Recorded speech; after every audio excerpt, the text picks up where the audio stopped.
Uh, let's see. If I'm not mistaken, we are now live.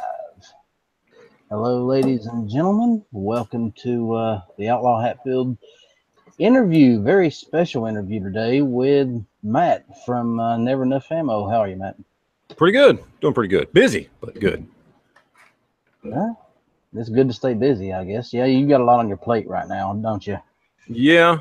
I have not had time to do anything other than eat, sleep a little bit, go to work, and then spend the rest of my time on the computer, on Facebook, answering questions and comments and all kinds of stuff and talking to. Yeah, I have not had time. And now you're on here answering more. So,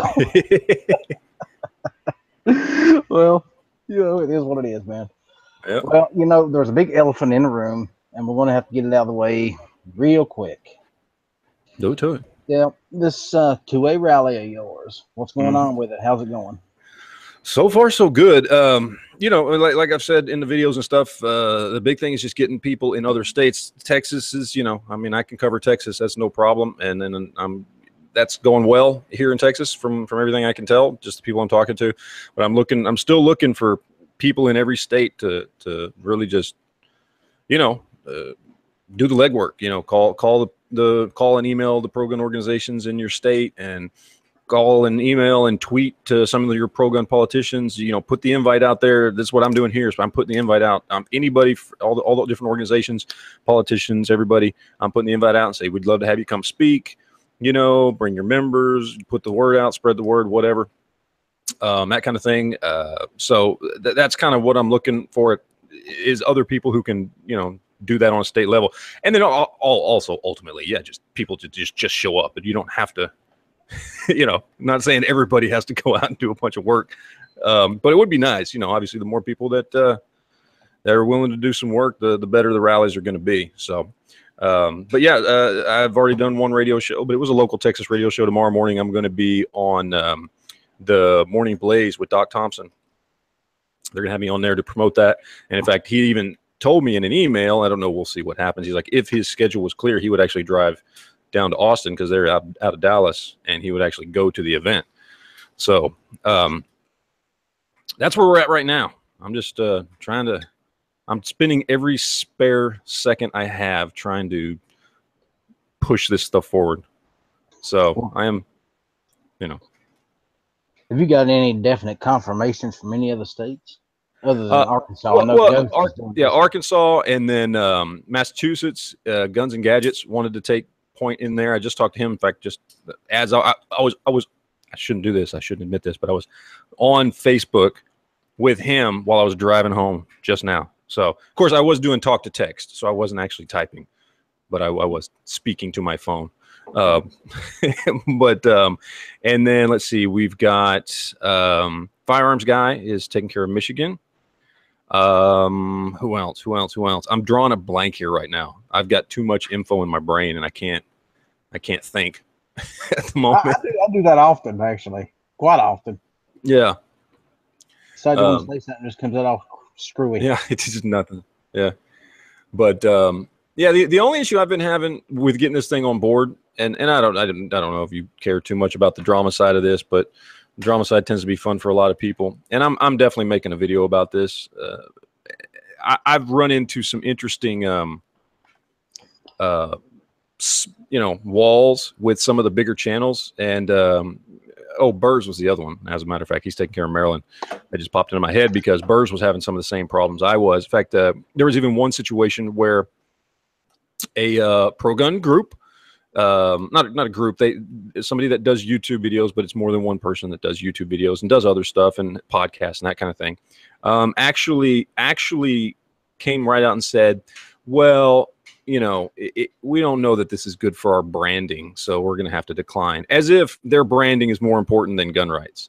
And I've had other similar responses from other people who basically are saying that because they didn't start it, that it wasn't important to them, because it couldn't be something that could be their thing that they would get credit for, is essentially what I was reading between the lines. So I think that's kind of a crappy way to handle things on some of these big channels' parts. And when all is said and done, I'm going to remember who all turn down the opportunity. I mean, when we're getting, you know, when somebody wants me of all people on national radio, I know there are people out there, big channels, that could get on even more national radio. I mean, there's a unique opportunity here, and so if this isn't as big as it could have been because some channels just didn't want to get on board, then I'm gonna remember them. I'm gonna call them out. You'll see some videos after all this is done. So we shall see.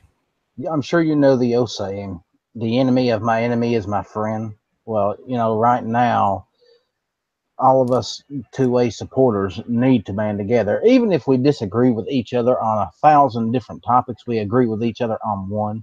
And Absolutely. if we can't get behind each other on this one topic, then we're lost. You know, come on, guys. You know, work together here. Yeah. And it's not like I'm even pushing this as my event. It's not. You know, in fact, I was just talking to the producer of the radio show I'm going to be on in the morning, and he was asking me, you know, how do you want to be introduced on the show? And originally I had sent him a thing, and I said, well, just, you know, I'm NeverEnuffAmmo on YouTube or whatever, and then let's just talk about the event. And I sent him back an email today, and I was like, look, you know what? When you introduce me on the show tomorrow, just introduce me as Matt Hansen from hashtag 2A Rally 2017, and then just talk about the rally Facebook page. I don't want to be a part. This isn't about me. You know, I don't want. This is not about, oh, let's try to get my YouTube channel out there. I don't give a shit. I don't care. That's not why I'm doing this. And I think it's kind of petty that's what some people are more concerned with. That's what with the responses I've got. That's kind of been there. It's not their thing. I'm like, well, I'm not trying to make it my thing either. You know. If you want to take credit for it, if I would gladly let some of these other big channels take credit for it if they would just step up and do something, you know. Know, you've got several guys out there, and they're all trying to work toward the same goal, and there's just a lot of headbutting going on in the process. And you know, working together would be easier than fighting each other, and then, you know, get it done, then hate each other. Yeah, absolutely. You know, but what do I know? I'm just a hillbilly from West Virginia. Much like somebody else we know, huh? Yeah. Whether he wants to admit he's a hillbilly or not. But anyway, so what else is going on with you, man? How's the move going? Oh man, it's so we're basically in a temporary house. Fortunately, my sister and brother-in-law are ridiculously nice people, and they actually have a house that they rent out and stuff. And so we're staying here now. It's smaller, and I don't have the room for you know, to like do the videos and stuff, which is why I've been doing stuff out of the car. But yeah, there's a lot going on. We're still looking for a house and everything and all that kind of stuff. And so yeah, we're still down here in South Texas at the moment. That is going to change. It's taking us longer to get everything lined up than we originally thought.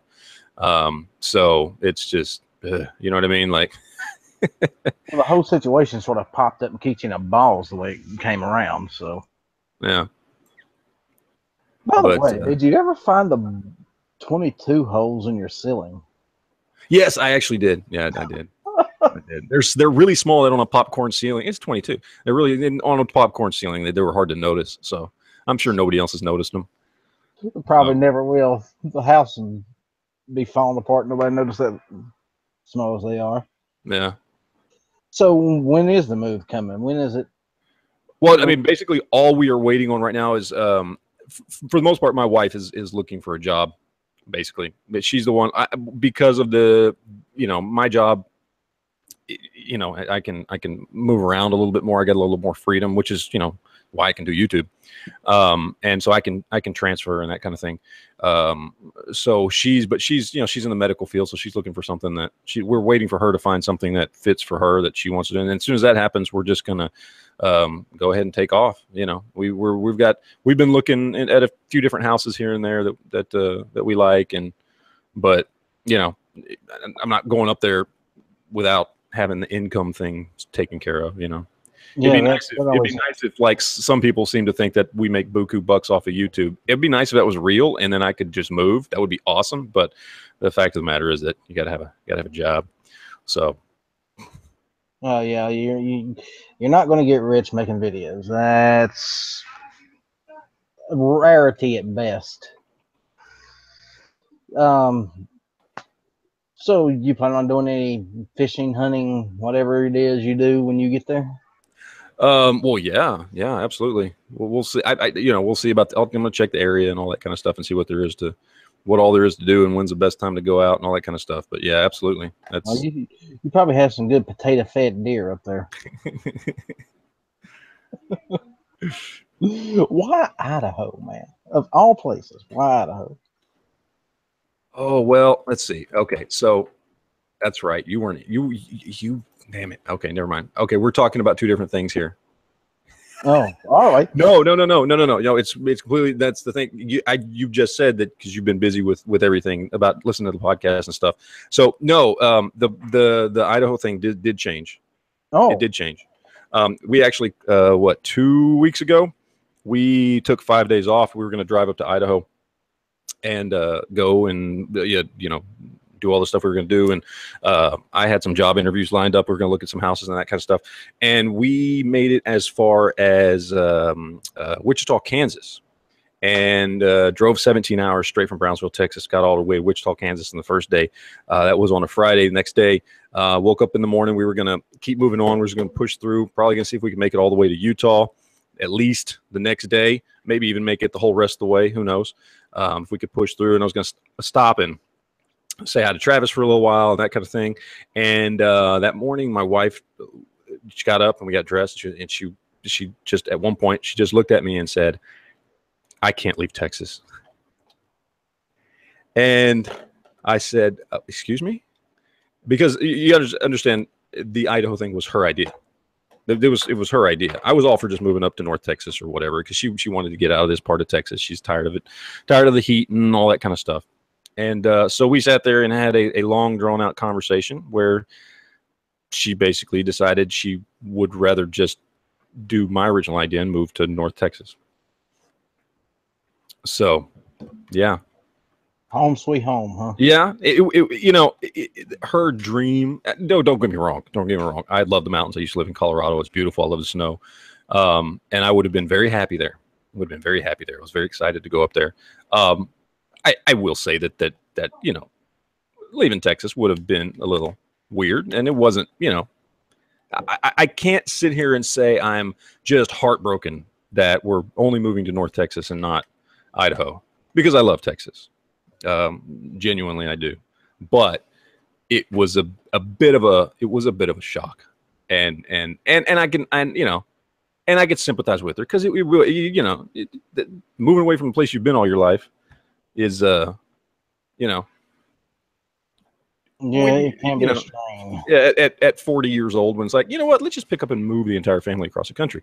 Like I said, it was gonna be something I would have been down for, and would have made it work, and it would have been a beautiful place to go. But it it was probably the only time in my life I ever legitimately spent months planning a move. I've never done that before. I mean, even when I ended up in Brownsville, from Dallas to Brownsville, it was literally, I made the decision to move in like a day and decided, you know what, because I had family down here, I'm moving down to Brownsville. And that was 16 years ago. I've never been a big planner when it comes to moving. Anytime I've ever made a big move, and we planned this for months. And in fact, it's something we had been talking about for years because she had always just kind of had this romantic, vision in her head of, moving up north where there's snow and mountains and beautiful views and all that kind of stuff. And so we put a lot of time and effort and research into it and all kinds of stuff. And then then when push came to shove, it was like, oh, yeah, I don't know about this. So it was strange. But no, we are moving. My wife, because we didn't go any further that day, we spent one day, made it to Wichita, Kansas, and then turned around and we spent the next 4 days driving across North Texas. And just looking at different towns and different places and all the area up there. And I'm originally from Dallas, and I don't want to go back to Dallas. I've been out of the big city for 16 years. I don't like it anymore. It's not fun. I don't even really like driving through there. The traffic's horrible. It's not me anymore. So we were driving around looking at you know, just all the different towns all across North Texas, everywhere from, you know, north, you know, Burleson to outside of, you know, Fort Worth, and all these outlying areas, and all the way up and everywhere else. And so after 4 days of driving around and going to different places and checking out different towns, and looking at houses in different towns, and looking at the job market in different towns and all that kind of stuff, well, I mean, I would have been happy anywhere up in North Texas, but she basically fell in love with Wichita Falls up in North Texas, which is part of I don't know if you're familiar with Texas at all, Yeah, but that's Texarkana. Texoma is what they call it. Yeah, it's about 30 minutes from the Oklahoma border. It's about the halfway point between, if you're driving northwest out of Fort Worth, Dallas Fort Worth area, like you're heading up towards the Panhandle or into New Mexico or Colorado, about halfway to when you would get to, you know, the Panhandle up there by Amarillo, that's where Wichita Falls is. Yeah, I lived in Oklahoma for a while. Oh, okay. Yeah. So it wasn't too long, but I was there. Beautiful. Oklahoma is beautiful. Yep. I didn't spend much time in Texas. I probably drove through and out the other side. That was it. Yeah. That was on the way back home. So, let's talk about YouTube. Huh? I remember the first video I ever watched that you put out. It was when you put out the first Budget Arsenal series. And I've seen all three of these videos, and I watched them 1, 2, 3. What got you into YouTube? I mean, what set the ball in motion? Oh man, it was well, it's a lot of things. I was getting more and more into, this was about 8 years ago, and I had, over the course of 2 years prior to that, a couple of years, I had been getting more and more into gun rights and politics. I started getting, it was about the time I turned 30, and I stopped caring about bullshit that didn't matter in my 20s. And I had been getting more and more, I'd always been into guns and that kind of thing, but never really concentrated on the gun rights aspect of it. I mean, I understood it, and I didn't, you know, like it when they tried to ban stuff, but it wasn't like I was very passionate about it. You know, so I had been getting into stuff, and I remember I was doing some research for a gun. This was about a year before I started on YouTube. I was doing some research for a gun. I was looking up, I wanted to check out some forums and that kind of stuff. And I clicked on YouTube. Somebody had a review on YouTube of this gun that I was looking at, and it kind of took me back, because I had been playing around with YouTube since 2005 when it started, but it was just cat videos and people getting kicked in the nuts, right? Like, I never went to YouTube.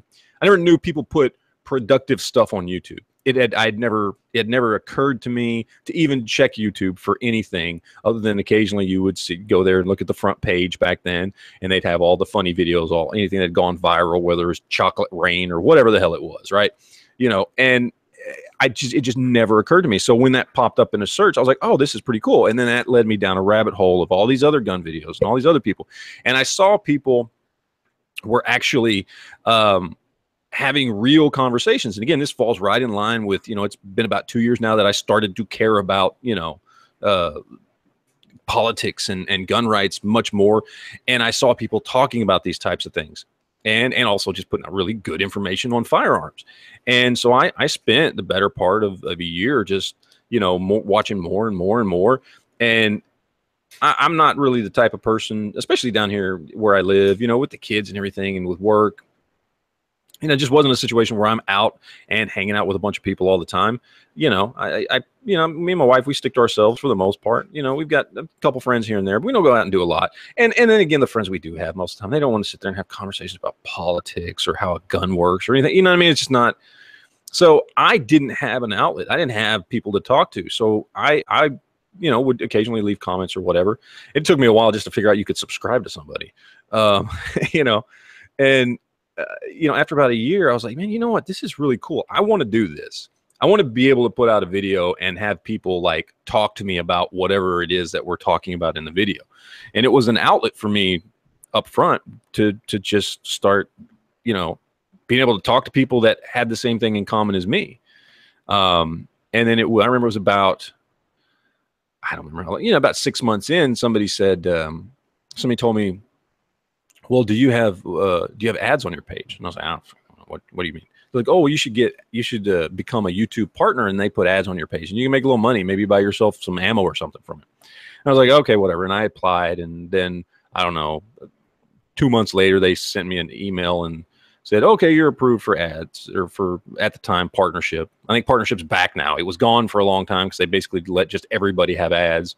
And then with all those new restrictions, they're like, no, you have to be a partner again. But anyway, I was a partner from way back.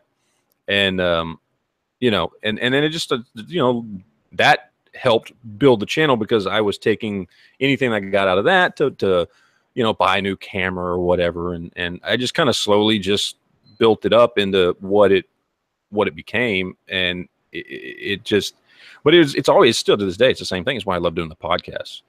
Honestly, the podcasts for me are much more fun than making videos. I've told people this many times. I would not be anywhere near as big of a channel as I am. Not that I'm a big channel, but you know what I mean.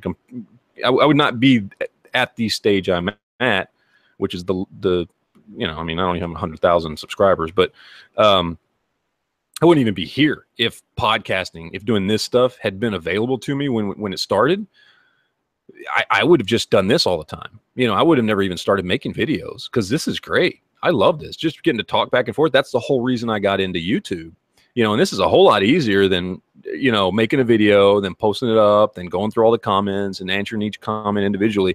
To be able to just hop on here with, you know, other people and have these conversations and that kind of thing is awesome. You know, so I guess it's kind of a good thing that it wasn't available at the time because I'd have never made a video. I'd have just been doing, you know, hour, 2 hour podcast where we just all sit around and shoot the shit. But it's fun. I mean, that's what I enjoy doing. I love talking about this stuff. I love having the conversations. I love, you know, it's cool. It's fun. This is my hobby. This is my outlet to talk about the stuff that I care about, you know. I tell you, you know what this all reminds me of?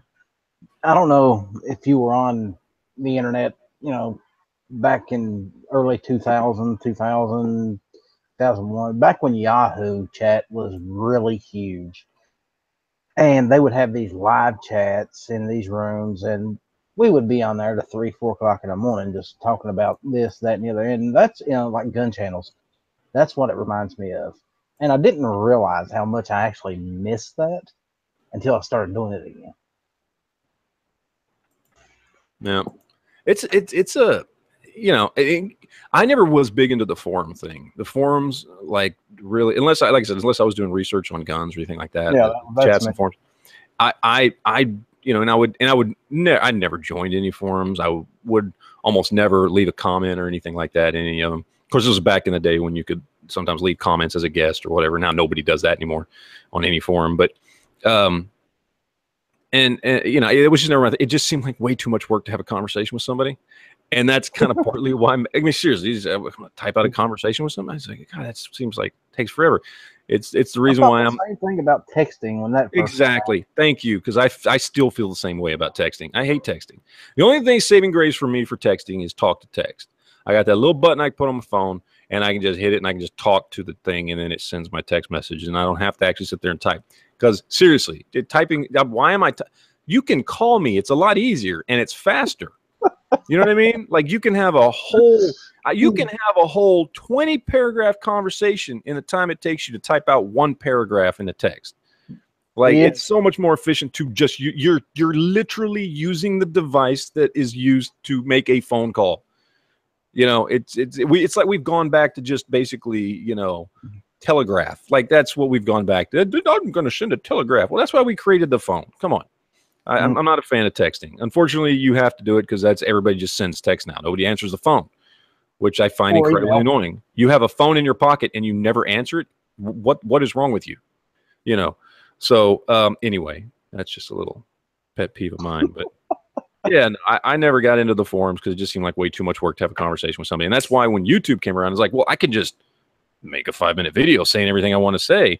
And then at least half the conversation, you know, isn't typing, you know, then I get responses and go back and forth and whatever else. And then early on in YouTube, it was really cool because you actually make video responses to people and attach the response to their video, which was awesome. It was an awesome way to have a conversation. So you'd say a bunch of stuff and then they'd, you know, make a response and attach it directly to your video so you could see it. You didn't have to be subscribed to them or anything to get the response. It was just there. It would just pop up, and it would pop up not just for you to see, but for everybody who clicked on your video. Other people could see, oh, look, somebody made a response to that.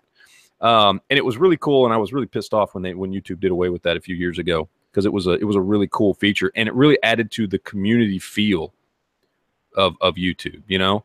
And I found so many channels from that. Like so many channels I didn't know existed early on, because somebody would make a video response to one of my videos, you know, and it would pop up and it'd be attached and it'd be somebody that I didn't even know or wouldn't, you know, I had never seen their channel, didn't know who they were, but I found them, and because of that, you know. So it was a cool feature way back in the day. They should bring it back, but they won't. They won't bring it back because it was an annoyance to many big channels. That's honestly, when it comes right down to it, it was an annoyance that anybody could attach a video response to any video they wanted, and big channels were like, I don't want this shit here. I don't like it. I want just to be my content that you're focused on. And they didn't want a little thumbnail down at the bottom showing, hey, here's a video response. So that's why it's not there anymore, but it is a shame. Yeah, well, you know, it's a good thing that they did this whole Hangouts thing. I'm telling you, I'm loving it. I'm spoiled to it already. You know, Yeah. you can get on here, you can have conversations with people. You know, Ghost, Clover, G-Webs. You know, and the information that you can get from these guys is just unreal. Yep. I love this format. I think it's great. G-Webs was one of the big ones early on that I used to watch all the time, and it's just sheer luck that I even, because I mean, when I started hanging out with G-Webs, he was a huge channel. He was one of the bigger ones. He was in the top, you know, handful of channels, right? Then there was, of course, that boost. There was a boost that kicked in after Sandy Hook in 2012 and early 2013 that shot, you know, some people up. Because when I first got on YouTube, like no gun channel had more than like 80,000, 90,000 subscribers. And that was like maybe Nut Fancy and Hickok. And then G-Webs was right there with him. You know, he had like 70-something thousand, 75,000 subscribers. He was in the top handful of gun guys on YouTube. And so I mean, he was like, you know, like way out of my quote unquote YouTube friend league, right? Like he was like he was one of the hot rich chicks at school. Like you weren't gonna get in on that, right? And so it was just sheer luck. He was playing around with a Blog TV back in the day. And were you around when Blog TV was still a thing? No, I wasn't. So before all the live chats was a thing, before there was Google Hangouts and live chats and all that kind of stuff were a thing. This was before Google bought YouTube. There was a company called Blog TV, and I think since then they've turned into something else, and they still do live streaming and stuff. But you know, he found this website that allowed him to do live streaming, and it was horrible. It was so slow. It was bad. You could have one co-host on, but there was so much lag between you and them. Like there would literally, it would be 5 to 10 seconds before they heard what you said, and then another 5 to 10 seconds before you heard their response back. So you basically just spent the whole time talking over each other. So you would almost never have a co-host on because it was just so horrible and so slow and laggy. But the cool interaction was it would be you sitting there on camera, and then you just had this awesome chat room just going by, like the old school Yahoo chat days, right? Like you just talk to everybody out there, and they would ask questions, and you're just there answering them. And it was really cool. Well, he was playing around with it, and if the website was brand new, and I saw him, and he, I guess it, you know, because nobody knew what it was. It wasn't a gun video or anything. He was just saying, hey, I'm live over here on Blog TV. Hop on over if you want. For whatever reason, just not a lot of people showed up. He had like 30 people in the room or whatever, which, by the way, for back then was big shit. If you could get 30 people in on a live chat, that was amazing. But, you know, still, and he said, "Hey, I can have a co-host on here. Does anybody want to join in?" And nobody said anything. And I'm sitting there on my computer, and I've got a little shitty, really crappy camera at the moment, or whatever, the webcam. And I said, "I'll do it." And so he just sends me a link and hops on, and that's how I met G-Webs. And then he decided he didn't really like it that much, but then I kept doing them every single Wednesday. I said, you know what? I like this. I want to do this. I'm going to start doing this every Wednesday. I'm going to do a blog TV, and that's where it started. So that's how I started the podcast, and that's why I've always had the Wednesday slot. Well, this is my third show here, so I'm new at this, and I'm still getting advice from all the guys, Clover and Ghost and G-Webs, and they're helping me out. They're basically taking me under the wings and saying, hey, look, try this, try that. And I brought this idea of doing the one-on-one interviews up with G-Webs, and he says, you know what, I think it's a good idea, run with it. And that was all I needed. I have a lot of respect for G. He's done a whole lot of good for Second Amendment and gun owners in general. Yeah, like I said, he's one of the old school, and he was one of the, you can go look back at some of his old videos,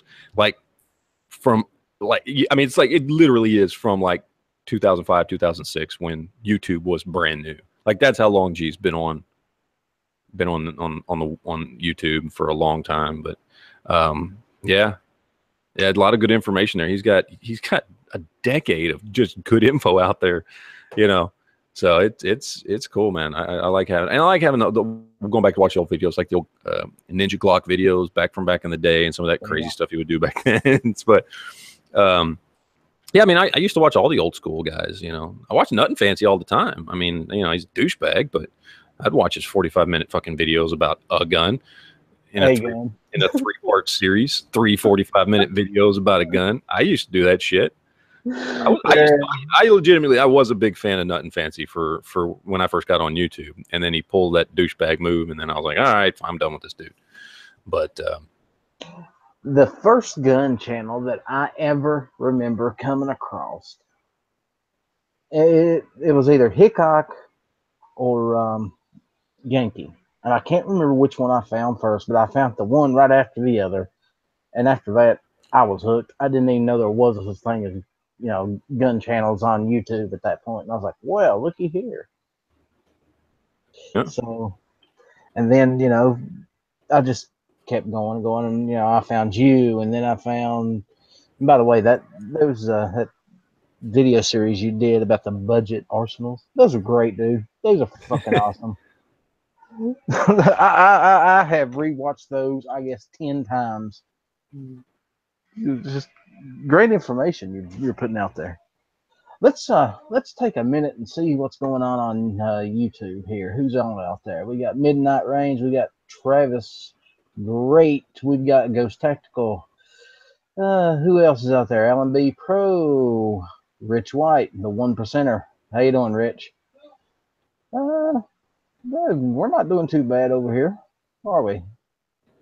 Not bad at all. And on the gun channel side, who do we have? G-Webs.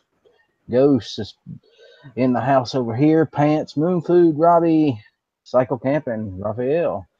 Hey guys, I'd like to thank you all for watching, and we're going to open it up for some questions from the audience. What do you think, Matt? Oh, absolutely. By the way, I'm trying to find it over here on YouTube, and I can't get it to pull up. So I'm trying to find the chat room. Oh, it's the Outlaw Hatfield. Should be right there. Yeah, I must not be searching. Anyway, yeah, go ahead. There we go. While I continue to fumble and look this crap up. Well, while you're fumbling and look this crap up, dude, you and I have something in common. Transformers and G.I. Joe. Oh, thank you. We hit on that one night in the lobby chats over on gun channels. Which one was your favorite Transformer? And don't say Optimus, because Optimus was cool, but he was never anybody's favorite, I don't think. No, he was okay. So So I mean, Optimus is kind of Optimus after a while kind of became my favorite just because of the whole martyr thing when he died. There was some coolness in that in the movie. You kind of went, oh damn, I loved Optimus this whole time. Now my favorite toy was Trailblazer. That was my favorite toy as a kid. That was the first Transformer I ever got. At the time, it was a mail order Transformer. You couldn't buy it in the stores. So it was a special one. He was the little black, I think it was a Ford Bronco. Yep. And anyway, that was my favorite toy because it was the first one I ever got. On the show, I never had a solid like, okay, this is my favorite. I would like rotate through them. Like I loved Bumblebee for a long time. Up at the beginning, I loved Bumblebee just because he was the most fun to, you know, he always was saying something funny, or, you know, for a kid, his attitude and the way he talked and how him and Spike were always together. There was just something cool there that I really liked Bumblebee for a long time. I liked Ultra Magnus a lot. Ultra Magnus was one that I always enjoyed when he was on the show. Grimlock and the Dinobots were cool. But I don't know. There's something about them. They never clicked with me for whatever reason. I know that's I don't know. There's something. Somebody's going to probably vomit on themselves from just saying that. But for whatever reason, the Dinobots never clicked with me. But yeah, no, Bumblebee definitely. Loved Ultra Magnus. Thought he was. The first time I saw him, I was like, oh, it's a cooler version of Optimus Prime. And granted, I was a kid, so. Well, did you ever have the Ultra Magnus toy? Oh yes. Oh, absolutely. So okay, well, once you took him apart, you noticed that he was just basically Optimus Prime, all in white, that you put all these other parts on. Yeah, but he had the different trailer that made him huge, and it was awesome. I loved it. Now, my favorite Transformer was, depending on who you ask and what you're going by, was either Jetfire or Skyfire. Yeah. Do you know where they got the concept from that? Oh, I do. Robotech toy. Yep. It was a Robotech toy. That's one of my favorite episodes when they find him. That's one of my favorite episodes of Transformers. I love him. The toy I loved because it was the first toy that came out, it was fucking Robotech toy, and I thought that was cool. But even as a kid, I knew because I had already been watching Robotech at that point. I was like, that's a Robotech toy. That's not a Veritech. That's not Jetfire. That's a Robotech toy. I don't know why. That's so the toy never really did much for me, other than I thought it was cool that it was a Robotech toy. But I loved his character, and I loved that episode when they find him. Wasn't he like frozen ice and Arthur? Yeah. Yep. And one of my other favorite episodes was the one when they brought on the aerial bots. Yeah. And remember, I forget what was his name, the leader that was afraid to fly high because he had been a passenger. He had just been a passenger plane on Cybertron, and he never had to fly high and never had to do all that stuff. And he was afraid of heights. But it was good. It was good. It was a good story. It was one of my favorite episodes there too. One of my favorites was, and I think it was tied into that one, was when Starscream created the Combaticons. Remember that? Oh yeah. Because they brought them both on at the same time because you had to have one to fight the other, or was it? Yeah, no, it was the Combaticon. Yeah. Because Devastator was first, but they never really, huh? Wasn't it the Stunticons that they had fighting Superion? Was it the Stunticon? I don't. What? Yeah, because the Combaticons were first, and they were up against the aerial bots, and then the Stunticons were later, right? No. It was the Stunticons were introduced. The Stunticons were introduced. They were because that was the whole thing. All of a sudden now Autobots have planes and they have the cars. So that's what it was. So no, the Stunticons were first. The Combaticons were later on, but Devastator, of course, was first. Yeah. And the Autobots never had they never had their own Devastator. Well, see, that was the whole principle behind the Dinobots, was giving the Autobots something to fight against Devastator. Yeah. They just didn't join together, which And the thing about it is, later on they brought this whole, Omega Supreme versus Devastator thing in, and they had a backstory there, and I was like, okay, well, that makes sense. Yeah, that was pretty good. The Omega Supreme, I was never a big fan of that. Now I loved Metroplex. Loved Metroplex Metroplex. was cool. Metroplex is Those awesome. had, It those, sucked that you can't get like Omega Supreme and Metroplex should have been toys the size of my house, yeah, comparatively seriously. speaking. Yeah. It should have been. I wanted to see somebody do that, especially Metroplex. Metroplex should have been the size of the house I grew up in compared to the size of my Transformers. Maybe Omega Supreme would have been the size of one of the bedrooms or something.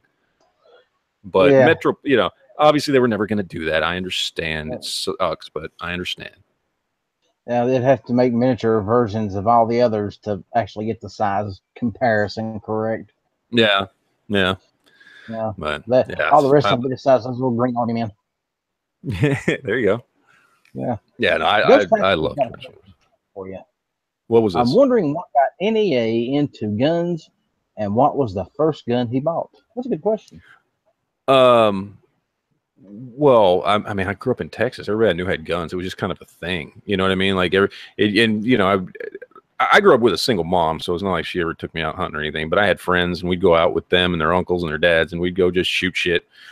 Growing up. And so it was just kind of a thing. I just grew up around a lot of people who just had guns, and it wasn't. Growing up, it was never an issue of, well, are you pro gun? It was an issue of everybody has guns. Like I just everybody I knew had at least a gun in the house, and it wasn't even it wasn't even a thing that I ever heard anybody talk about until the 90s after the assault weapons ban passed, and everybody was like, wait, what happened? Because that wasn't even something that anybody knew about. We didn't have the internet back then. It just all of a sudden was a thing, and everybody was screwed, right? But no, so I just kind of grew up with that. And the first gun I ever bought is different than the first gun I ever had. I had at 16, somebody had given me a side-by-side Stevens 16 gauge shotgun. And then when I was 18, I bought my first handgun, which was a Llama 1911, an old 80s model Llama 1911. And that was the first one I ever bought. And I actually kept that thing for about 10 years. I had that thing. When I was 18, I think I sold it when I was 28. Here's another question for you.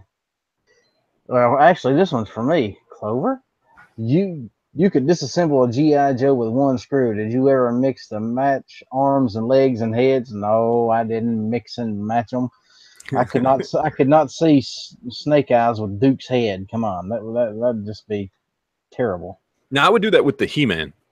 Yeah. It was a lot easier to do it with them, but and then again, I didn't care about He-Man. I was never a He-Man fan. I never cared about that show.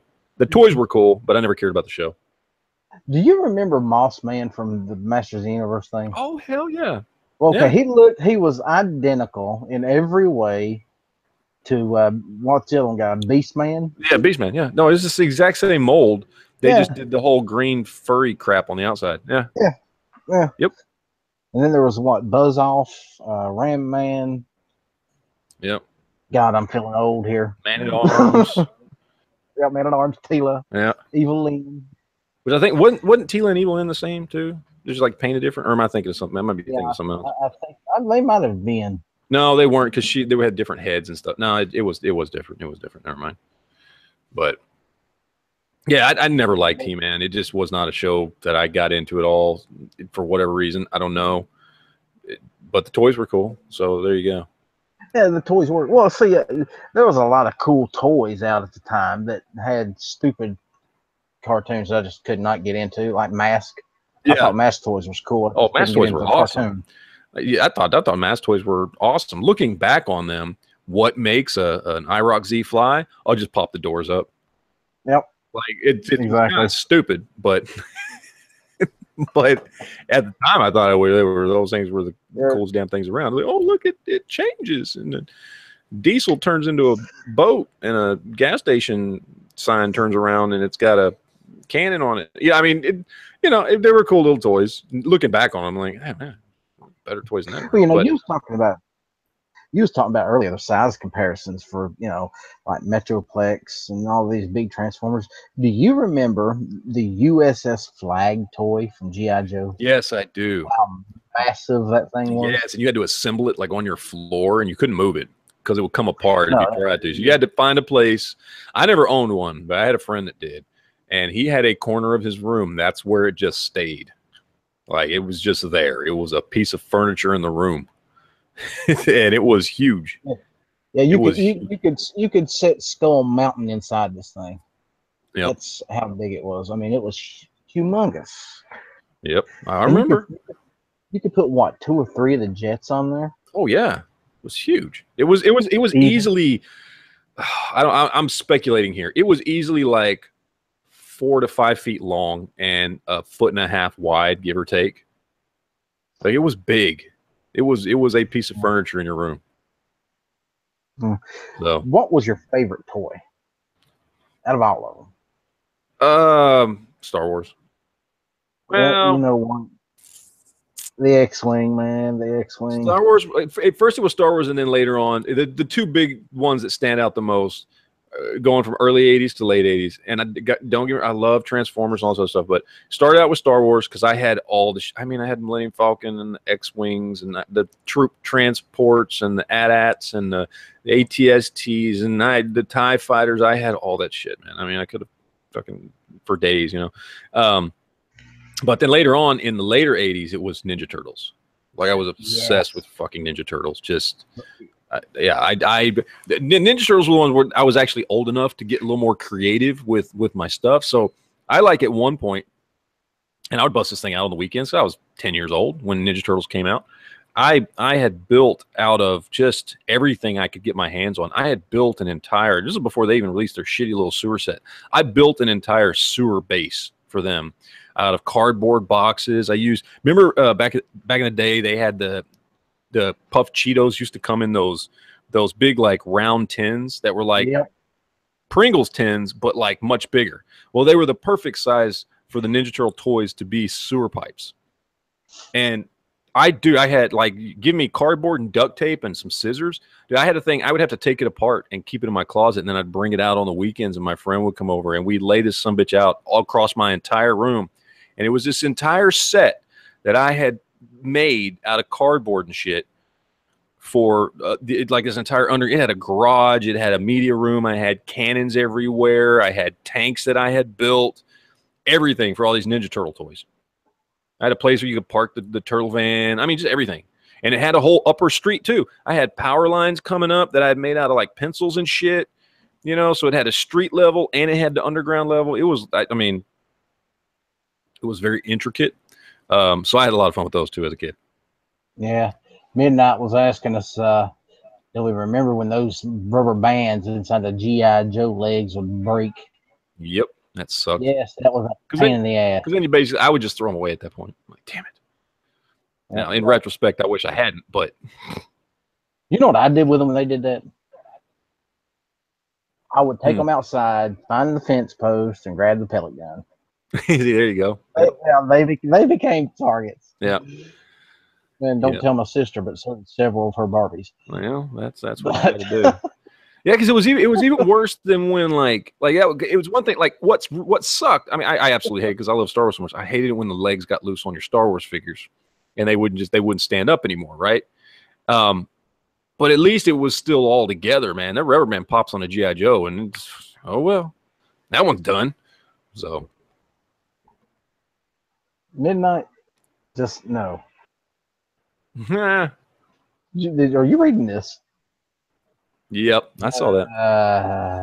See what I have to deal with on these shows. I know all these people. I don't know. Yes, I'm just as bad, so it doesn't matter. Where's Night Strike when we need him? The voice of reason. Where is old Jonas the cat fucker? Sorry, did I say that out loud? I think I did. Right. We're going to block that. Nobody's ever going to hear it. Okay. We're going to edit that out. Okay, yeah. No, we're not. With all the cool toys we had, we still had an imagination you don't see anymore. Clover, you are absolutely right. These kids today have no clue what it is to go out into the woods and build a fucking fort. Oh, no, not at all. It's crazy, man. Like my kids, oh my God. And that's what, I don't know. My son's, he's already ruined, right? He's 18. He just doesn't he doesn't care. He could stay in the house all the time. and not care. I mean, he's a good kid and he's a hard worker and all that kind of stuff. But I'm like, dude, it just. And now my girls, I'm trying to get my girls, my two youngest, you know, I got the 3 and 8 right now. And I'm trying to get them to just enjoy being outdoors. And it's real hard. I'm going to be honest with you. That's honestly, as strange as it sounds, that is an actual legitimate big factor in moving and going north. And my kids can't even play outside down here. Literally 6 to 8 months out of the year, it is too hot for them. It's just too damn hot for them to play outside. And they're born and raised here. And they go outside. My daughter who's 8, you'd be like, okay, go play outside for a little while. She's like, oh God, please no. She's like, it's hot. I don't want to go outside. And it's true. It's just it's so damn hot down here. You know, everybody, you know, if you don't have to, people don't go outside. You know, I mean, it sucks. Yeah, I've not spent that much time in South Texas. In fact, the total amount of time I've spent there is 0. So I wouldn't know anything about that. But I do know here in Georgia and South Carolina, the summers can get brutal. I mean, and it's the humidity. I know y'all got the same thing there. It's the humidity. Like yeah. I mean, growing up in Dallas, okay, we regularly throughout the summer, whether it's July and into August, you get those 100 to 105 to whatever days. I mean, I've been in Dallas in the summer where it got up to 114. I remember that. Okay, it only happened once, but I remember it. All right, it still does not suck as much as 99 degrees does down here with the humidity. It just is god awful. I would much rather get hotter temperatures in a drier climate than what we experience down here. And you've got to be the same way. Georgia and all that whole area down there's got to be the same. You know, it's got to be humid as. The heat doesn't bother me. I can handle the heat. Oh yeah, it's that humidity that, you know, kicks your ass. I mean, I've literally started sweating walking to my car before. Just from my front door to my car, and I'm sweating. I'm sweating to the point I'm like wiping my forehead. It gets bad, you know. So yeah, that sucks. Hey, I'll tell you something else too. I lived up north for, when I say north, I mean, you know, behind enemy lines, New York. Yeah, that sucks, dude. I don't recommend it to anybody. John Z, we're going to try to get you out of there, brother. I promise. But I noticed when I was there that there are different types of cold, just like there's different types of heat. Oh, yeah. Cold in New York will freeze you to the freaking bone, brother. In West Virginia, it gets bitter cold, but it's a different kind of cold. I don't know how to explain it other than that. You know. Then in West Virginia, I also had a coal stove, so cold wasn't really a factor. You can get that house nice and toasty. Yep. And for cheap. I love cold heat, man. Love cold heat. So we have went almost an hour here, man. Oh yeah. Yeah, it's went pretty quick, brother. Yeah. Let's see if we well, when you start talking about Transformers and Robotech, time flies. Yeah, well, you know, I agree. Was you ever into comics as a kid? Oh God, yeah. You're talking to somebody. You don't even start this. Don't even start this conversation. Go for another hour. Oh, no, you're talking to a guy that bought his first car selling comic books. Like I collected comic books, and I did I not only collected comic books and read my comic books, but I also collected comic books from the business side of it. And when I was 16, I went to go buy my first car. I went to a comic book convention that weekend. I rented a table because I would go and intentionally I'd go hit up used bookstores and things like that. I used to find all the old deals and stuff. You can't do this anymore, by the way. Everybody knows that comics well, first of all, comics aren't worth as much as they were back in the late 80s and early 90s because of the 90s boom that just ruined everything. But back then, I mean, I legitimately, I sold X-Men #2, Uncanny X-Men #2 from the 1960s. Like I had stuff like that I would go track down at old bookstores and garage sales and stuff like that. And I hardcore collected. Yeah, absolutely. Although, like I said, at the time, I you know, I turn around. I remember getting, you know, Punisher Warzone #1, Ghost Rider #1. You know, I had all the old, all these old X-Men comics and Avengers comics and Fantastic Four comics. And I would collect these, and I would read everything, and then I would be like, okay, and they'd put it in the collection pile. And at one point, I think I had 24 long boxes of comics stacked up in my closet, and that was my personal collection. And so when I decided I wanted a car at 16, I got my license. Me and a friend, we loaded up the back of his little pickup truck with all the comics, and he had a bunch too. And I remember this was right around the time that they killed Superman. So this was what, 92, 93, whatever it was. I can't remember. They killed Superman. Remember how big of a deal that was back then. Oh yeah, that was Superman's huge. dead, right? Well, I had, because I used to go and we would speculate. We would price speculate. So basically, this was back in the day when you could order anything you wanted from Diamond Distributors, which was the main distributing company in the United States for distributing comic books. They would buy directly from Marvel and DC and whoever else. And you could actually order comics directly from them. You didn't have to be a dealer at that time. Now you do. But at that time, you didn't. You could mail order directly from them. And when we heard Superman 75 was coming out, the one where he dies, we ordered 50 copies of Superman 75. Now, cover price on those was $2 a piece. We spent $100.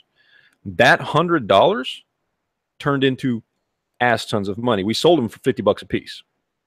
Because when he died, everybody wanted a copy of that. You couldn't find them anywhere. You know, we spent $100, ordered 50 copies. We sold them for $50 a piece at a comic book show. And I bought a car. So, you know, that's what we used. That's how much I was into comics. I was into it from the fan side and from the buying and selling and trading side of it. So, well, I got something to tell you that you're probably going to enjoy. Then I sent a email last night. I guess it was 2 o'clock in the morning. I say last night, but you know, it's relative, to Rob over at Comics Explained. Channel or not, but it's great. If you don't, you probably should if you're into comics. He's a good. I like his channel. Yeah, so do I. Love his stuff. And I've invited him to be a guest on the show. I haven't gotten a reply yet, so I'm hoping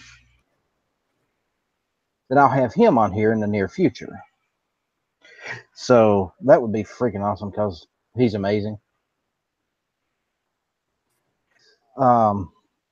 And I'd like to get Comics Explained on here, or Comic Historian on here too. Those two guys.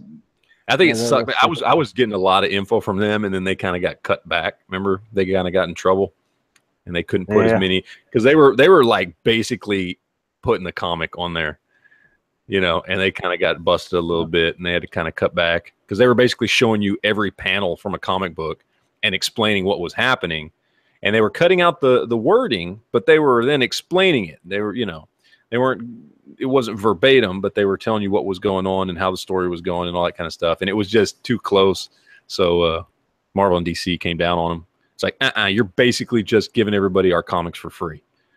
So they had to cut back on that. And they still explain the stories, but they don't show all the panels. They'll show like they'll show like one panel from every couple pages or something. But that's how I was getting reading my comics for a while. I was off of them too. Yeah, pretty much. And I do that now. If you know, I don't have the money to go out and buy them anymore.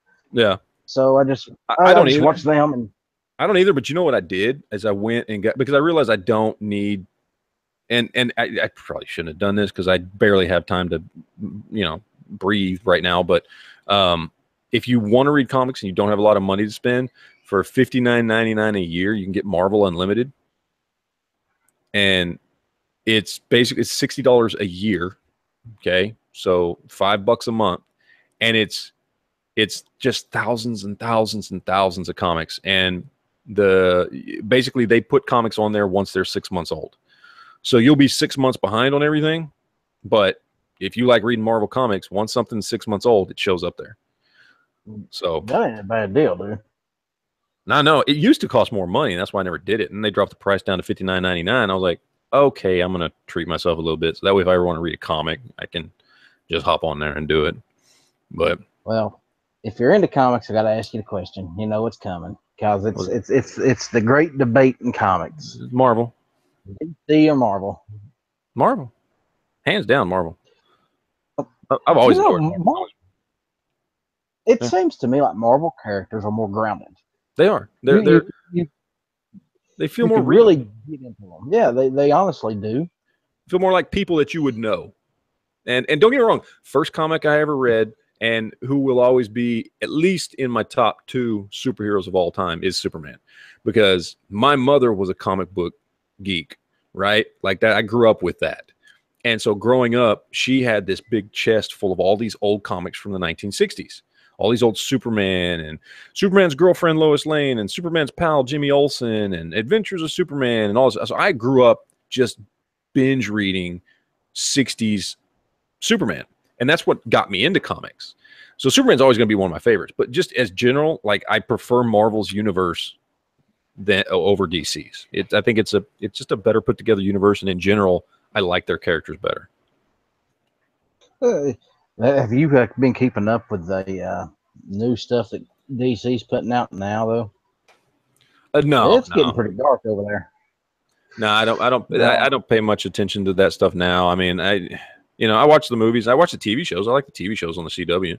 Oh yeah, man, those are cool. I like those. That's the best thing DC's doing right now is those TV shows. Their comics. Last time I tried to read their comics, it was that New 52 stuff, and it just they changed too much, and then it started to get all convoluted, and then they reboot the universe all over again for like the 15th time or something, and I'm just like, I'm done.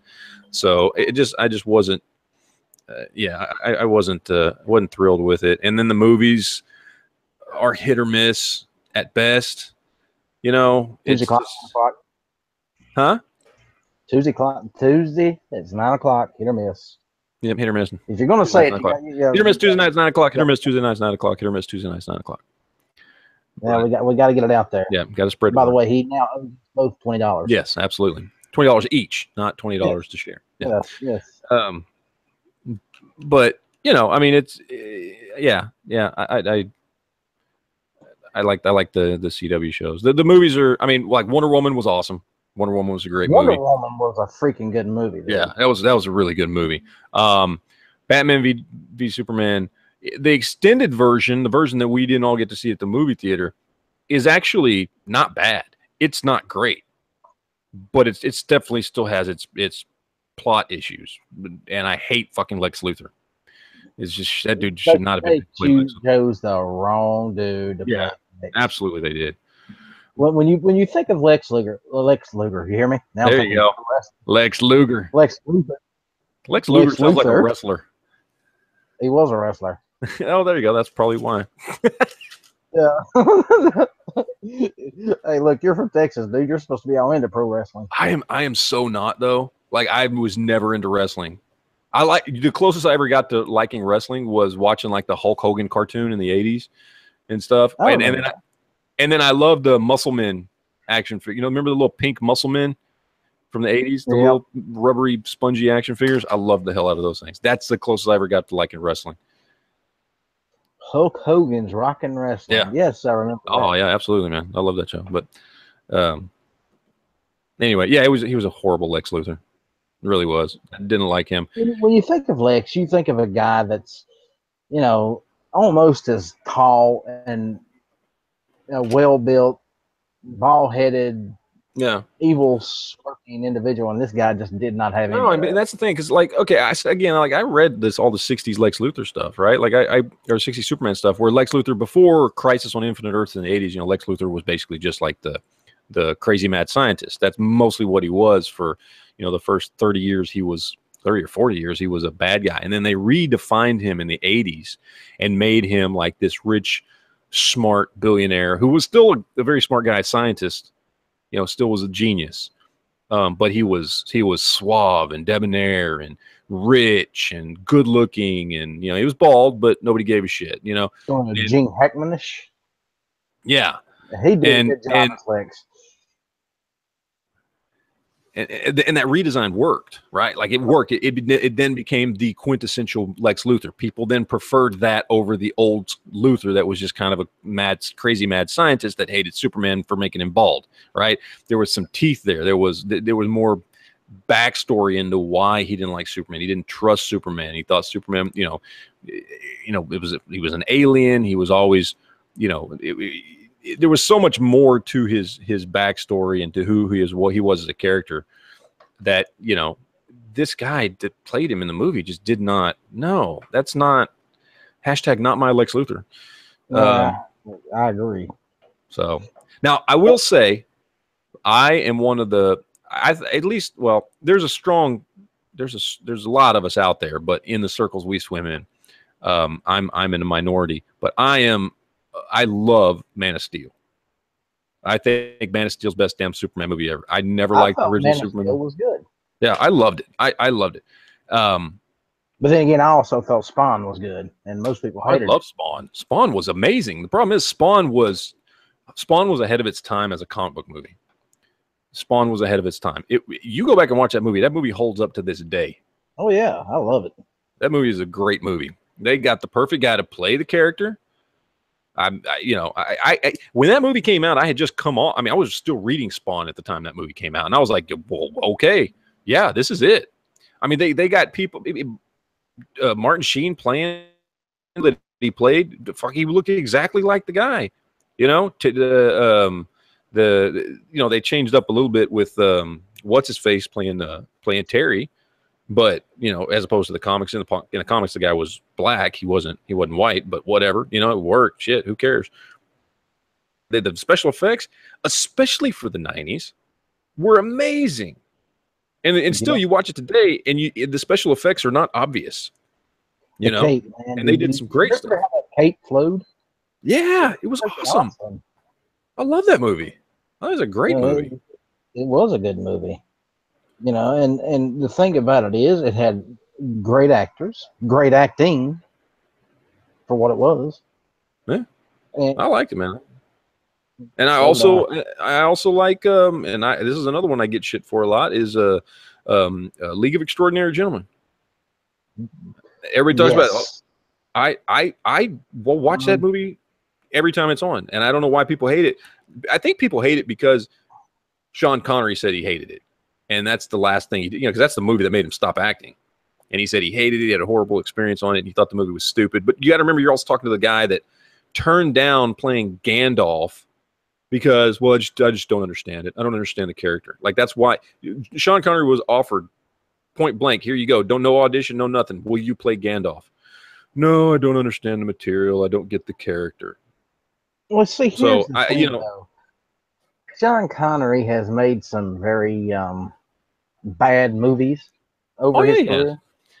He gets more. Look, I like. There's a lot of Sean Connery movies I like. There's a lot more movies that just have Sean Connery in them that I like Highlander and stuff like that. Love Highlander. Yeah. But Sean Connery gets far more credit for being a big movie star than he actually deserves. The biggest thing he ever did was James Bond. Like, that's it. Like, he did other stuff, but he also did fucking Zardoz. And you know what I mean? Like, he did Entrapment, which, while it was cool to see Catherine Zeta-Jones's ass moving through, you know, laser wires, that movie was not that good.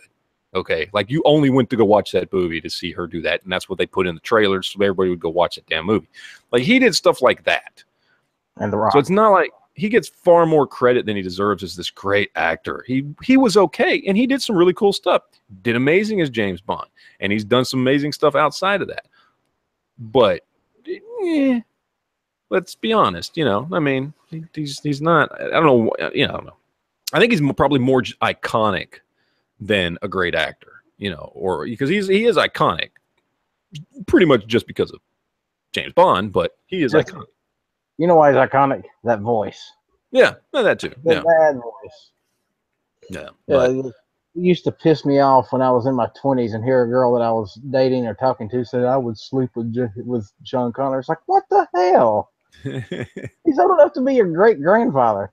I don't care. Well, I reckon there's hope for all of us. Yep. If we had that voice. Hey, Dano, how are you? I am late to the party. I do apologize. Hey, yeah, you are late. We were waiting for you over an hour ago. Yeah, and I misunderstood the time. I thought you meant my time zone, not your time zone, sort of a thing. And I was thinking, I got another 45 minutes. And then I saw... He's on now. Well, welcome. Do you have your public service announcement for the day ready, handy? Yes, I do. And He is late, ladies and gentlemen, but he is here. I would suggest you all give him hell for that. Yes, this week's public service announcement is for Jews for the Preservation of Firearm Ownership. And to answer the obvious question, you do not need to be Jewish in any way, shape, or form to be a member of JPFO, which is what it's also known as. There are three primary goals that drive this group. Number one, destroy so-called gun control, code words for disarming innocent people. Two, expose the misguided notions that lead people to seek out so-called gun control. And three, encourage Americans to understand and defend all of the Bill of Rights for all citizens. The Second Amendment is the guardian of the Bill of Rights. You can select a donation in any amount, starting at approximately $10.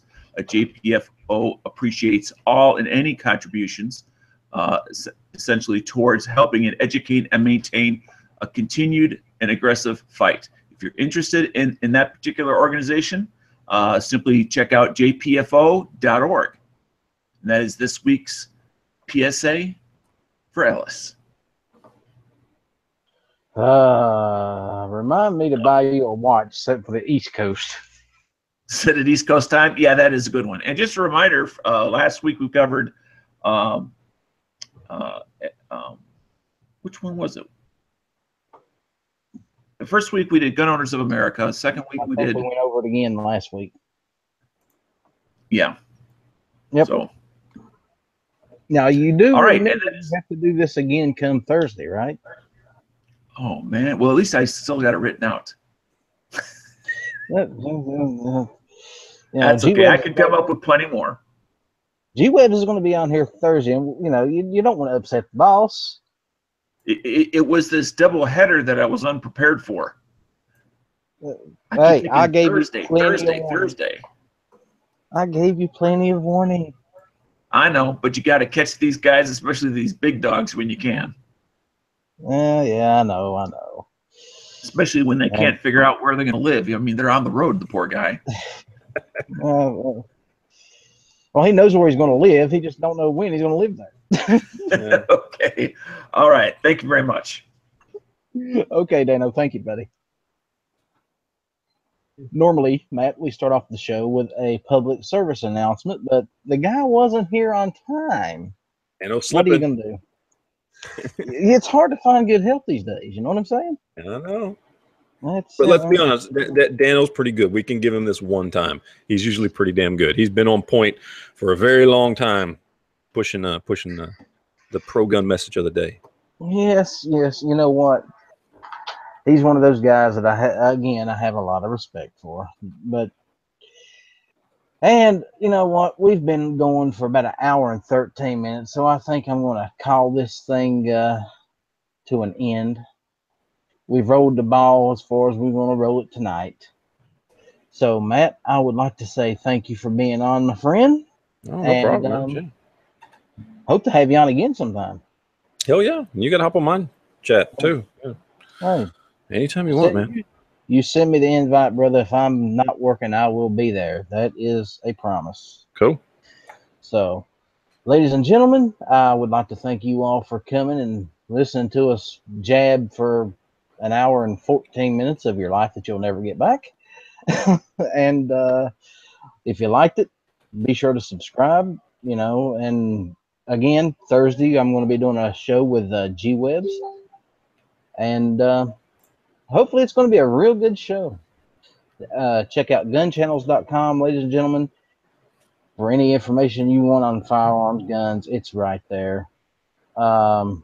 Anything else that you need to ask me about, my email address is ellishatfield@gmail.com. It's real simple. Feel free to send it out to me, and I will get back to you as soon as possible. You folks have a good night. Matt, you got anything? I would just say, remember the hashtag 2A Rally 2017. Put that on everything. Let's try and get. I got lots of people asking questions, so they see that and they go, "What's this?" And that's what we want. So then we can explain to them what it is and get their asses there on the 5th. Amen, brother. Okay, folks. Good night.